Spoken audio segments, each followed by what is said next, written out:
साल 2002 में सौरव गांगुली की कप्तानी में टीम इंडिया 4 टेस्ट मैचों के लिए इंग्लैंड के दौरे पर जाती है, जहां इंडिया को पहले मुकाबले में इंग्लैंड के हाथों शर्मनाक हार का सामना करना पड़ता है। सीरीज का दूसरा मुकाबला एक ऐसे ग्राउंड पर खेला जाना था जो ग्राउंड अंग्रेजों का घमंड कहा जाता था, जहां पर अंग्रेज पिछले 103 सालों से हारे नहीं थे और इसी ग्राउंड का नाम था हेडिंग्ले। ये ग्राउंड भारतीयों के लिए कब्रिस्तान और मौत का कुआं कहा जाता था। खास करके जब इस मैदान पर मैच शुरू होने से पहले बरसात हो जाती थी तो इस मैदान पर रफ्तार का वो दानव जाग जाता था जो गेंदबाजी के दौरान बल्लेबाजों पर काल बनकर टूट पड़ता था। वहीं उधर क्रिकेट पंडितों के अनुसार टीम इंडिया सिर्फ घर की शेर थी। उनके अनुसार सचिन मैच खत्म करने की क्षमता ही नहीं रखता और द्रविड़ को रन लेने से रोक दो तो वो फ्रस्ट्रेशन में अपना विकेट दे देगा, और जो बॉलर्स अब तक एक भी बार 20 विकेट ना ले पाए उनके बारे में बात भी क्यों करनी। और इन सब के बीच फंसा वो कप्तान जिसको कल तक फॉर्म के लाले थे, जिसको कोई भी जरा सा गुस्सा दिलाकर आउट कर देता था और जो अब भी अपनी शर्ट निकालने के लिए अंग्रेजों से गालियां खा रहा था। ജീവിതത്തിൽ നമ്മളെ ഏറ്റവും ഹോണ്ട് ചെയ്യുന്ന എന്താണെന്നറിയോ? നമ്മളെ ഏറ്റവും കൂടുതൽ ഇഷ്ടപ്പെടുന്നവർ। रहा था वो कप्तान अब अपने रूम में बैठे अपने टीम के लाइनअप शीट को घूरे जा रहा था। मैच भी एक ऐसे मैदान पर होना था जहां खिलाड़ी फास्ट बॉलिंग खेलने से डरते थे और मैच से पहले इस मैदान पर बरसात हो जाए तो इस ग्राउंड पर अनियमित उछाल, स्पीड और आने वाली बाउंसर सामने वाली टीम के हौसले नहीं बल्कि हड्डियां तोड़ देते थे।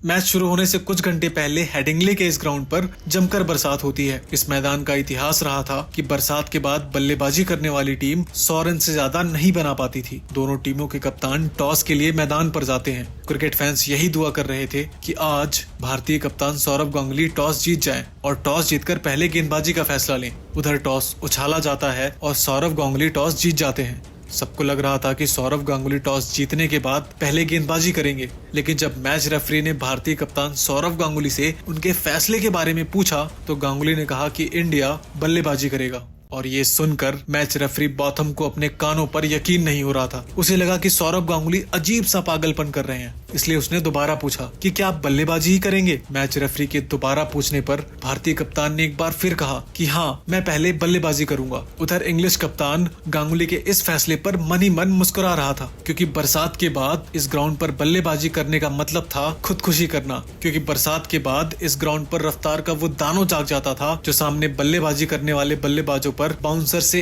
ऐसे प्रहार करता था कि बल्लेबाज ग्राउंड से सीधा पवेलियन की तरफ नहीं बल्कि हॉस्पिटल की तरफ पहुंच जाता था।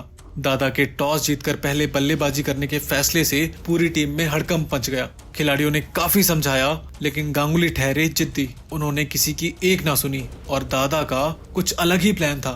एक ऐसा ग्राउंड जहां पर गेंद कभी घुटनों के नीचे रह जाती तो कभी एकाएक गले और सर तक पहुंचकर बल्लेबाज की जान लेने पर उतारू हो जाती थी। ऐसे में इंग्लिश तेज गेंदबाज जो ऐसी कंडीशन में उस मैदान पर गेंदबाजी करने के लिए खूंखार शेर की तरह उतावले हो रहे थे और मानो भारतीय बल्लेबाज उन्हें अपना शिकार नजर आ रहे थे। इस ऐतिहासिक मैच की शुरुआत एक ऐसे पिच पर होती है जिस पर पहले मिनट से ही पागलपन सवार था। एक ही लेंथ की बॉल कभी घुटनों तक भी ना आती तो कभी सीधे गले तक पहुंच जाती। उस पर ठहरे इंग्लिश बॉलर्स जो इन कंडीशंस में बॉलिंग करके इतने खुश थे कि वो बाउंसर्स की बरसात कर रहे थे और जल्द ही इस घातक पिच पर पेसर कॉम्बो ने अपना पहला शिकार दबोच लिया। In form opener Sehwag 8 run बनाकर आउट हो जाते हैं। सहवाग को वापस आते देख सबके दिमाग में एक ही ख्याल आ रहा था, प्लान वैन सब ठीक है पर हम लॉर्ड्स की आसान पिच पर भी कोलैप्स कर गए थे और अब यहाँ इस सैलाब के सामने हम खड़े भी कैसे रह पाएंगे। अगर कोई खड़ा रह सकता है तो वो था वो दीवार जिसने कुछ साल पहले ही इन्हीं पिचों पर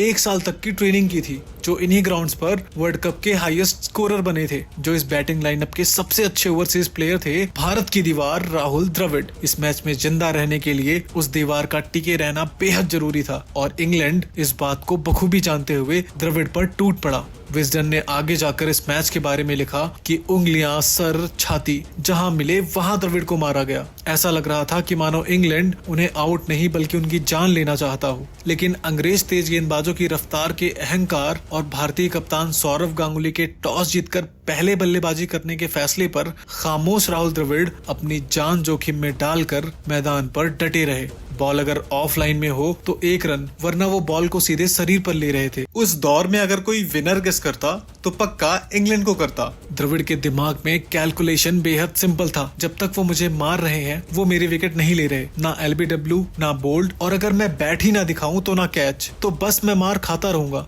और ये सब अपना वक्त यूं ही बर्बाद करते रहेंगे। और उन्हें देखकर दूसरे छोर पे खड़े बांगड़ भी अड़ के बैठ गए। इंग्लिश बॉलर्स हर बॉल जी तोड़ के डालते और दोनों बैट्समैन सिर्फ मुस्कुराकर उसे इग्नोर कर देते। इस बिना फल के मेहनत का असर धीरे धीरे इंग्लिश बॉलर्स पर नजर आ रहा था। वो बॉलर्स जिन्होंने सीरीज में करीब करीब अचूक बॉलिंग की थी, वो लंच आने तक अपनी लाइन और लेंथ चूक रहे थे। इंग्लिश कोच डंकन फ्लेचर इसे देखते हुए लंच ब्रेक में अपने बॉलर्स पर चिल्लाते रहे, सबकी गलतियां दिखाते रहे, नई नई रणनीतियां बनाते रहे, जबकि द्रविड़ अपने ड्रेसिंग रूम में बैठे हुए पिच को देखते रहे। यहाँ तक कि जब कोच जॉन राइट ने उनसे कहा कि अगर तुम यहाँ सेंचुरी बना पाओ तो वो तुम्हारी जिंदगी की सबसे बेहतरीन पारी होगी।